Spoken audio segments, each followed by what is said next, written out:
안녕하세요. 저는 대전에 사는 40대 후반의 여자입니다. 저는 최근 남편의 불륜으로 인해 이혼을 하게 되었어요. 평소 불륜 드라마를 보면서 도대체 불륜은 왜 저지르는 건지 이해가 가질 않았거든요. 그런데 드라마에 나올 법한 이런 일을 제가 당하게 되었더라고요. 하지만 저 나름대로 시원한 복수를 해줘서 미련은 없습니다. 지금부터 제 이야기를 들려드릴게요. 저는 소위 말하는 다이아몬드 수저, 금수저같이 엄청 부유한 집안은 아니었지만 그래도 부족함 없는 집안에서 부모님의 사랑을 듬뿍 받으면서 자랐어요. 저희 부모님은 제가 외동딸이라 금이야 오기야 하시면서 하고 싶은 게 있다고 하면 꼭 해주셨어요. 저는 그런 부모님의 열렬한 서포트를 받으며 산부인과 의사까지 될 수 있었어요. 의대 생활을 하면서 늘 제게 힘이 되어주던 동기가 한 명 있었어요. 그 동기를 만나면서 많은 위로를 받고 힘든 일도 같이 극복해 나갈 수 있었습니다. 저에게 있어서 힘든 의대 생활을 무사히 잘 보낼 수 있게 해준 참 고마운 친구였죠. 저희는 그렇게 5년 정도의 긴 연애를 하고 결혼을 하게 되었어요. 남편은 현재 대전 중심가에서 성형외과를 운영하고 있는 성형외과 의사예요. 남편이 처음엔 저와 같이 대학병원으로 가려고 했는데 요즘은 성형이 대세라면서 갑자기 성형외과로 방향을 틀더라고요. 저희 때만 해도 성형외과가 지금처럼 많지가 않아서 유망주였긴 했어요. 그래서 저도 남편의 의견에 딱히 반기를 들지 않았었어요. 저와 남편은 너무나 반대되는 성격을 지니고 있었어요. 제 성격은 숨김없는 털털 그 자체였고 남편은 다정하면서도 섬세했거든요. 반대되는 성격이 잘 맞는다는 게 꼭 없는 말은 아니었나 봐요. 남편과 저는 살면서 단 한 번도 싸운 적이 없었어요. 보통 저의 직설법인 화법을 들으면 다들 화나서 본인한테 시비 거는 건 줄 알아요.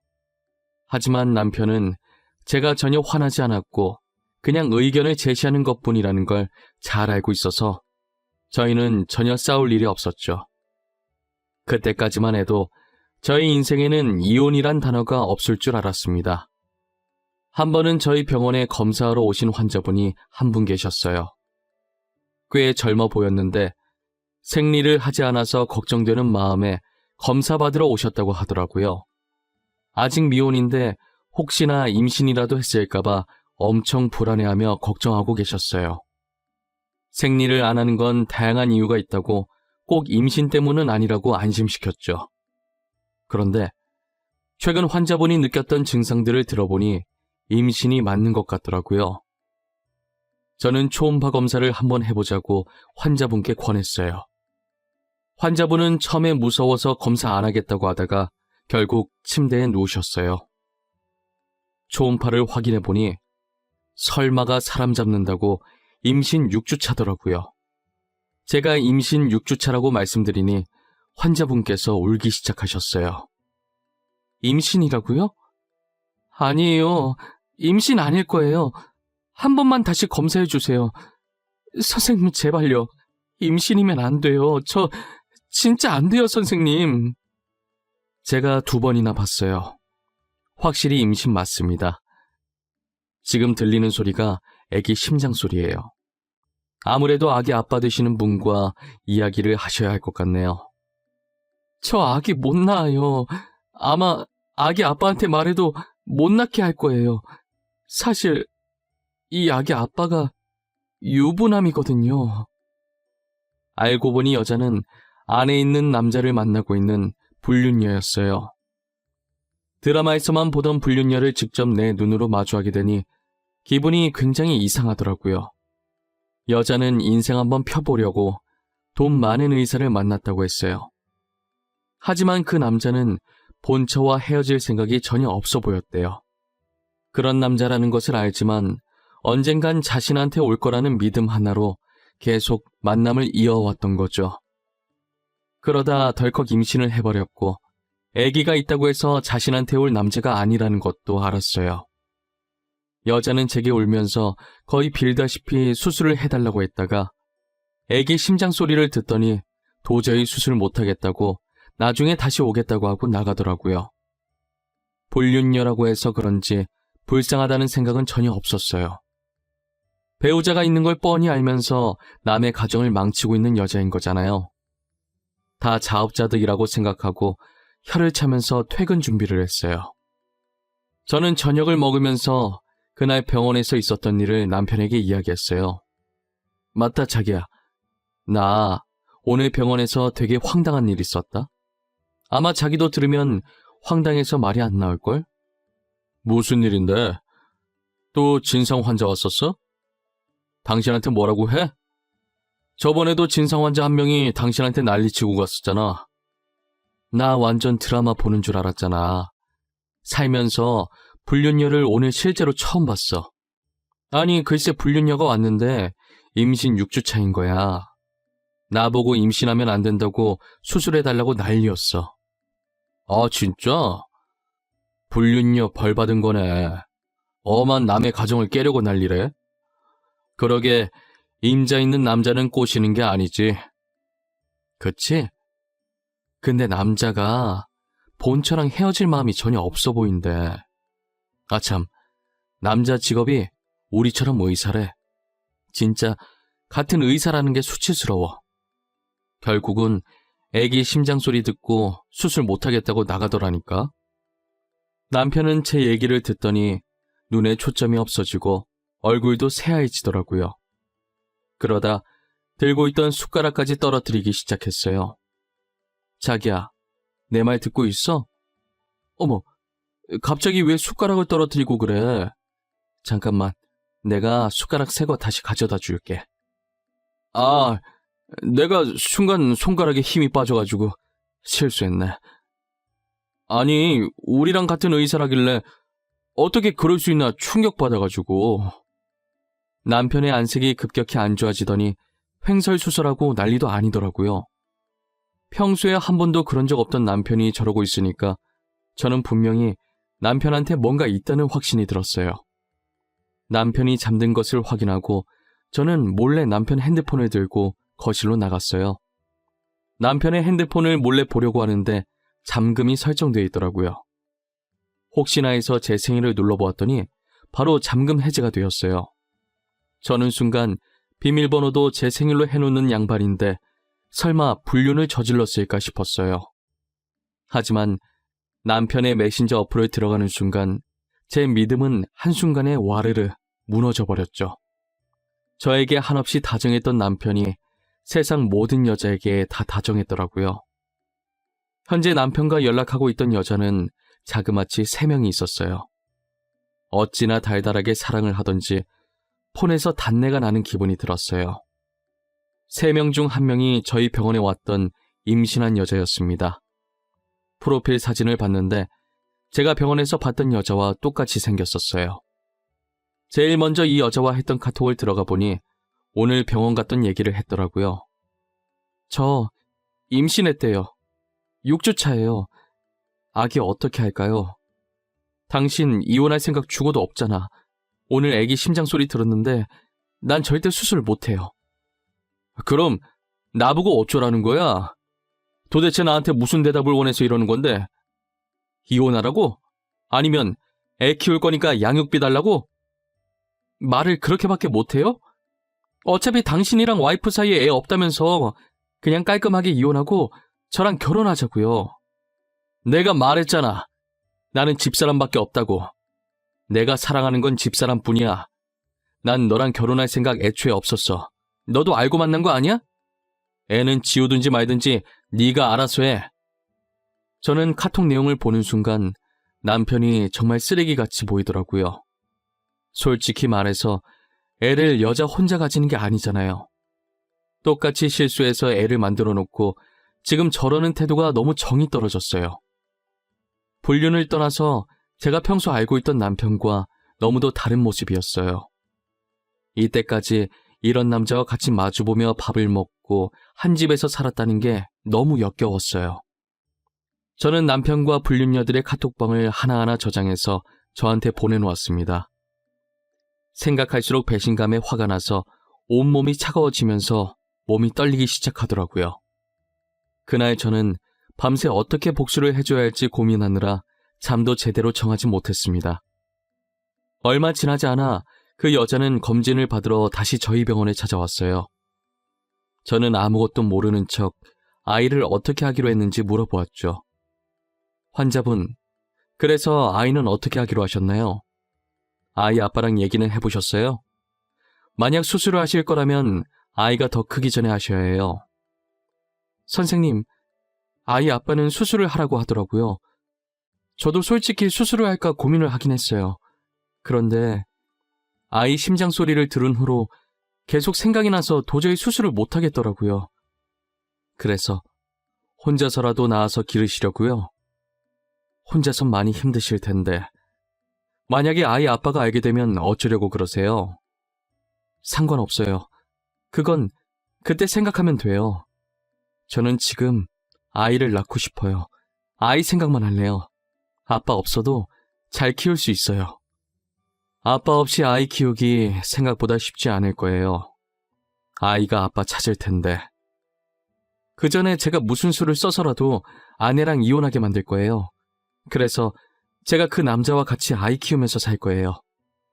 무슨 수를 써서라도 저와 남편을 이혼하게 만들 거라고 하니 괜히 이혼해주기 싫더라고요. 하지만 이 여자가 모르는 사실이 하나 있었어요. 지금 저희 남편이 부유한 줄 알고 접근했다고 했는데 성형외과 의사라는 것 말곤 정말 별 볼 일 없는 집안이에요. 심지어 그 병원도 저희 아빠께서 결혼하면서 해주신 병원이었거든요. 고로 제가 남편과 이혼을 한다면 땡전 한 푼 없는 빈털터리가 된다는 말이죠. 하지만 저는 얌전히 이혼해줄 마음이 하나도 없었어요. 앞으로 의사생활 못하게 불륜 사실을 동네방네 소문내고 싶었죠.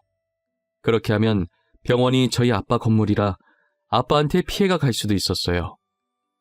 저는 아빠께 어느 정도 피해가 갈 것임을 미리 언질해 주었습니다. 아빠, 신서방 지금 바람났어. 한 명도 아니고 셋씩이나 만나고 다니더라.